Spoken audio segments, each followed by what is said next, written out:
it's Reagan, and today I am repping my Camp Half-Blood Pride in honor of a book review I'm about to do for this video of The Trials of Apollo Book 1, The Hidden Oracle by Rick Riordan.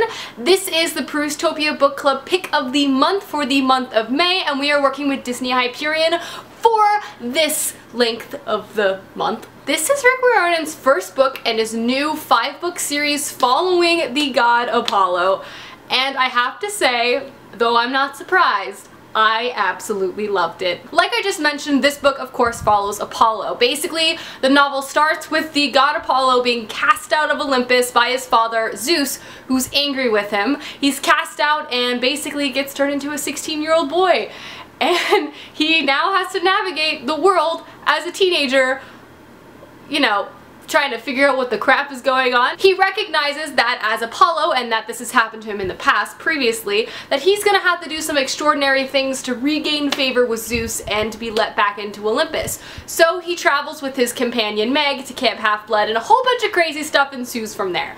Like I said, I immensely enjoyed this book. Going into this, I wasn't entirely sure what to expect. I didn't know if this was going to involve kind of Percy and the old gang featuring Apollo, or kind of how this was going to work out. But this is definitely its own thing. Don't get me wrong, there are definitely lots of fantastic cameos from some of the characters we know and love, but this is a story about Apollo, and we follow his perspective throughout the entirety of the novel. We don't even really flip back and forth at all. The first thing that needs to be said and talked about is the character Apollo himself.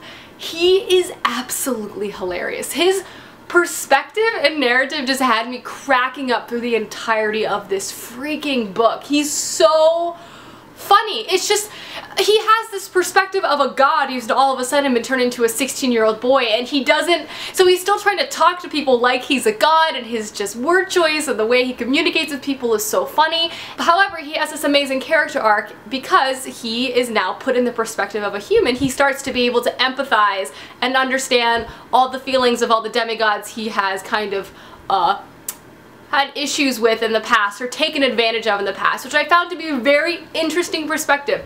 This book was just so funny and so much fun. Other characters besides Apollo that are in this that I'm just like obsessed with, the main one being Meg, who's kind of his companion throughout this story. Meg is a 12-year-old girl who's very powerful, but like as equally powerful, she's equally as spunky. She is such a fantastic character to counterbalance Apollo, because whatever he dishes, she can take and then serve it back to him tenfold, and their banter back and forth is so funny. But Meg isn't just like comic relief or kind of the sassy character sidekick. She has a lot of depth to her and actually offers a very interesting and important storyline that I appreciate Rick Riordan kind of developed through this. She's an extremely lovable character and huge fan. Also, there's a whole side cast of characters. We meet a lot of new campers, we see old campers again, and we kind of get to see them in a new light in the future, and it's just full of a lot of amazing Easter eggs if you're a huge fan of the series like me. So you get to see all these people that you've met before and kind of see where they are now. You know, it's pretty fantastic. The story of this series was great. We start out with a bang. I flew through this. It's pretty short, actually. I think this is one of the shorter books Rick Riordan has put out in a while, it feels like.